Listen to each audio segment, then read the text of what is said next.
Ja nyt oli sitten vuoro mun tehdä tämä minä johtajana ja työyhteisön vuorovaikuttajana kohdan testi. Ja valitsin tehdä sellaisen kuin DISC-testin, eli tuli tämmöiset niin kuin DISC-pisteet. Oli aika mielenkiintoinen tehdä se testi, koska se vahvisti tosi monta asiaa ja kyllä siitä yksi aha-elämyskin löytyi. Eli tämä DISC-testi tai DISC-tyyliraportti kertoi, että mun semmoiset vahvimmat piirteet, niin kuin esim. Työyhteisössä, niin on se, että mä oon auttavainen, kiltti tai lempeä, menetelmällinen, että, niin kuin, että käytän paljon eri metodeja ja sitten vielä, että mä oon vuorovaikutteinen. No, nämä kaikki kyllä täsmää siihen, millainen mä oon ja kävin myös työkaverin kanssa keskustelua siitä, että mitä hän kokee, että mitkä on mun vahvuudet ja mitkä on mun kehitettävät alueet, niin sanoin kyllä heti, että mun vahvuus on ehdottomasti se, että mä pystyn tosi luonnollisesti juttelemaan hyvinkin erilaisten ihmisten kanssa ja se on niin kuin luontevaa ja helppoa mulle se semmoinen keskustelu ja kommunikaatio.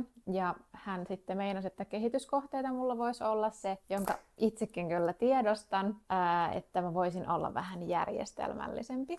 Eli se on aina ollut semmoinen pieni pahe pienestä pitäen, ja kun katsoo vaikka omaa isää, niin ei se omena ole kauas puusta pudonnut. Mutta DISC-tyyliraportti sanoi, että mä voin olla joko ulospäin suuntautunut tai varautunut. No joo, pitää ihan paikkansa kyllä. Ja se DISC-raportti meinasi, että luultavasti mä viihdyn paremmin kahden kesken tai pienissä ryhmissä kuin verrattuna vaikka johonkin suureen väkijoukkoon, niin kyllä pitää ihan täysin paikkansa. En ole luontevimmillani missään suurissa väkijoukoissa, ainakaan pitämässä mitään puhetta. Ja sitten se antoi mulle tämmöiset niin kuin 3 mun sitten vielä erikseen näistä alkuperäisistä, niin 3 tämmöistä piirrettä, että minkälainen mä olen. Niin ensimmäinen oli niinku S, niinku supportive, eli tukea antava, tasainen. Eli se tarkoittaa sitä, että mä keskityn enempi suhteiden säilyttämiseen ja rauhan ja harmonian ylläpitoon. No, aivan kuin minä. Sitten seuraava oli inspiring,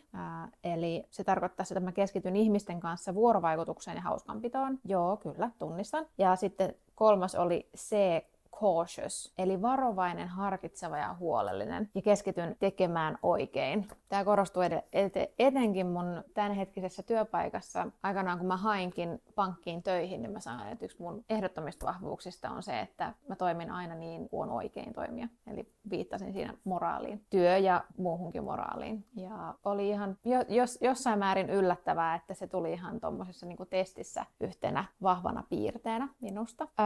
Yhteenveto tästä kaikesta, ja mitä mä voisin ehkä pitää jotenkin niin kuin semmosena, mitä mä lähden sitten kehittämään vielä itsessäni, niin onhan mä vähän jo alkanutkin sitä tekemään, mutta mä pyrin siihen, että mä olen järjestelmällisempi ja vaikka tulee joku pikkainen kiireen poikanenkin joskus niin, että mulle ei ihan kaikki langat jotenkin katoaisi käsistä.